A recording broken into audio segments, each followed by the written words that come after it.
friends, as we proceed towards the ninth episode of Mahabharat, I feel very emotional because every episode reminds me of every gamut and character of human nature. लगता है कि कोई ऐसा emotion नहीं है जो इस काव्य के पन्नों के अंदर नहीं है. एक ह्यूमिलिटी की फीलिंग आती है. उसी फीलिंग के साथ इस महान काव्य की गाथा को आगे ले जाते हुए मैं नवा एपिसोड शुरू करती हूँ. इसमें मैं भीष्म की दुष्कर प्रतिज्ञा के बारे में बात करूँगी और शांतनु की दूसरी शादी के बारे में, दूसरा विवाह. हमें मालूम ही है कि पहले विवाह से देवव्रत जो गंगा पुत्र थे, जो बाद में भीष्म बने, वो आए और उन्होंने प्रतिज्ञा करी. तो दूसरी शादी की भी बात करूँगी. तो एक बार कथा को ऐसे ही आगे बढ़ाते हैं. एक बार राजा शांतनु को गंगा किनारे एक निषाद कन्या मिली. निषाद उसे बोलते हैं जो नाव चलाते हैं. राजा का मन विचलित हुआ और वो उससे विवाह करना चाहते थे. उन्हें वो बहुत सुंदर लगी. उस स्त्री का नाम सत्यवती था. सत्यवती के पिता ने कहा कि उनकी एक शर्त है कि जो सत्यवती के गर्भ से पुत्र होगा वही राजा बनेगा. तो यहाँ मैं फिर जो हिंदू धर्म में जात पात की बात होती है उस विषय में प्रश्न उठाऊंगी कि ऐसा नहीं है कि आप अपने कर्म से या आप अपने संजोग से इस चीज़ से परे नहीं आ सकती थी.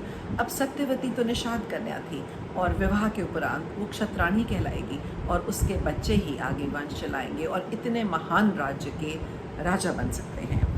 तो सत्यवती के पिता ने कहा कि उनकी शर्तें हैं कि सत्यवती के गर्भ से जो पुत्र होगा वही राजा बनेगा. वह ये शर्त स्वीकार न कर सके क्योंकि भीष्म जैसा, देवव्रत जैसा पुत्र था, क्योंकि गंगा पुत्र देवव्रत यानी कि भीष्म ही राज्य के उत्तराधिकारी थे. राजा शांतनु बहुत उदास मन से घर पहुँचे. उन्हें देखकर देवव्रत ने कारण पूछा.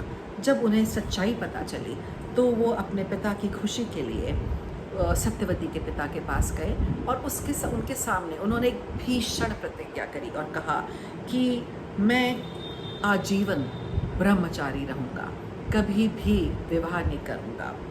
और उन्होंने ये भी कहा कि सत्यवती का पुत्र ही राजा होगा और मैं इस सिंहासन पर कभी नहीं बैठूँगा और मेरा ब्रह्मचर्य अखंड होगा.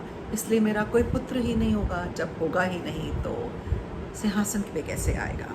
फिर उन्होंने अपने पिता का विवाह सत्यवती से करवाया. ये एक तरह का त्याग था. तो इस भीषण त्याग को भीष्म कहा गया.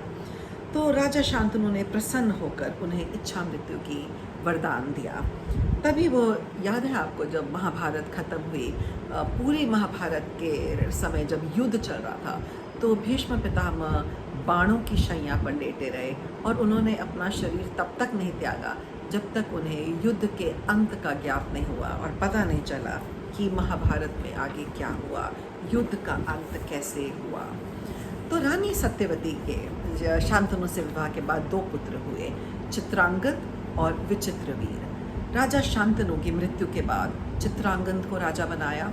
वो वीर था, साहसी था, किसी युद्ध में गया हुआ था और वहाँ पे एक भीषण युद्ध में उसकी मृत्यु हो गई. उसके बाद दूसरे भाई विचित्रवीर्य को राजा बनाया. वो अभी बालक ही था, पर जब वो बड़ा हुआ तो उसके विवाह की तैयारी की गई. भीष्म गए और काशी नरेश की 3 पुत्रियां, 3 कन्याओं को बलपूर्वक उठा लाए. ये उन दिनों क्षत्रिय शौर्य और धर्म माना जाता था. उन्होंने उनका कुछ मजाक भी उड़ाया था, तो उन्होंने गुस्से में ऐसा किया. उनकी बड़ी कन्या अम्बा ने कहा कि देखिए, मैं मन ही मन किसी और को अपना वर मान चुकी हूँ. मैं राजा शाल्व को अपना पति मन में मान चुकी हूँ और मुझे विचित्रवीर से विवाह नहीं करना. तो देवव्रत भीष्म तो अपने वचन के पक्के थे, तो उन्होंने अम्बा को जाने की अनुमति दी और अंबिका और अम्बालिका से विचित्रवीर का विवाह कर दिया. जल्द ही विचित्रवीर के पास उम्र से पहले ही बहुत धन आ गया, शक्ति आ गई और राज्य आ गया और कामासक्त हो गया. वो उसमें ऐशो आराम में विलीन हो गया और इसीलिए जल्दी ही मृत्यु हो गई. अब कोई भी राज्य का उत्तराधिकारी नहीं रहा. किसको राजा बनाएं, कौन बनेगा. और सत्यवती बहुत परेशान हुई. देखो कितनी विडंबना है, उसने भीष्म से प्रतिज्ञा करवाई कि सिर्फ उसका पुत्र राजा बनेगा, और भीष्म ने ब्रह्मचार्य का प्रण लिया और आज कोई राजा ही नहीं, कोई उनकी संतान ही नहीं थी। तो सत्यवती ने परेशान होकर भीष्म से संतान उत्पन्न करने को कहा, तो उन्होंने मना करा। उन्होंने कहा नहीं, मैं तो प्रतिज्ञा ले चुका हूँ और वचनबद्ध हूँ। तब सत्यवती ने सलाह की विदुर इत्यादि से और वेद व्यास जी का स्मरण किया और उन्हें वंश आगे चलाने का आदेश दिया। आज्ञा मानते हुए उन्होंने अंबिका से धृतराष्ट्र को उत्पन्न किया और अंबालिका से पांडु को। कहते हैं जब वेद व्यास जी आए, वो एक योगी के रूप में होते थे, तो उनके केश और जटाएं और विभत्स रूप होता था। उनको देख के अंबिका ने बहुत डर के आंखें बंद कर ली। उस भय से जब आंखें बंद करी तो उसके गर्भ पे उसका असर हुआ और धृतराष्ट्र अंधे पैदा हुए, कुछ देखना नहीं चाहते थे। तो ये सिंबॉलिक भी है, ना वो देखना चाहते थे, ना उस पर अग्रसर होना चाहते थे। तो उनका एक तरह से आप सिंबॉलिक अंधापन भी समझिए कि ना मैं देखूंगा, ना मैं देखना चाहता हूँ, मैं मुसीबत से आंखें बंद कर रहा हूँ। कहते हैं ना, जब कबूतर बिल्ली को देख के आंखें बंद कर ले। और जब अंबालिका की बारी आई तो उसने जब उनका वेशभूष देखा तो उन्होंने घबराहट में पूरा रंग पीला पड़ गया। तो कहते हैं कि पांडुपुत्र पीले पैदा हुए, और तभी से एक पांडु शब्द को हम अलग तरह से भी इस्तेमाल करते हैं। तो ये कहते हैं कि उनकी ये जो बच्चे हुए, इसका राज्य पे काफ़ी असर पड़ा। और धृतराष्ट्र क्योंकि अंधे पैदा हुए थे और राजा की नियुक्ति के लिए उसका शरीर से सबल होना बहुत ज़रूरी है, तो धृतराष्ट्र को राज्य मिलने का कोई अवसर ही नहीं था। तो धर्मराज ने फिर कहा कि क्या करें, ऐसे में क्या होना चाहिए। पर इससे पहले कि आगे बढ़ें, सत्यवती ने और अंबालिका ने कहा कि आप एक दासी के साथ भी संबंध बनाइए और एक और पुत्र की उत्पत्ति करिए। तो उन्होंने एक और दासी के साथ संबंध बनाया, जिससे उनका पुत्र विदुर हुआ। विदुर वेद व्यास जैसा ही न्यायप्रिय थे, बहुत विद्वान थे, बहुत समझदार और बहुत युक्तिपूर्ण बात करते थे। तो उन्होंने विदुर का भी जन्म ऐसे हुआ। और बाद में महाभारत में एक विदुर नीति का भी जिक्र है कि गीता के उपदेश से पहले एक विदुर नीति है।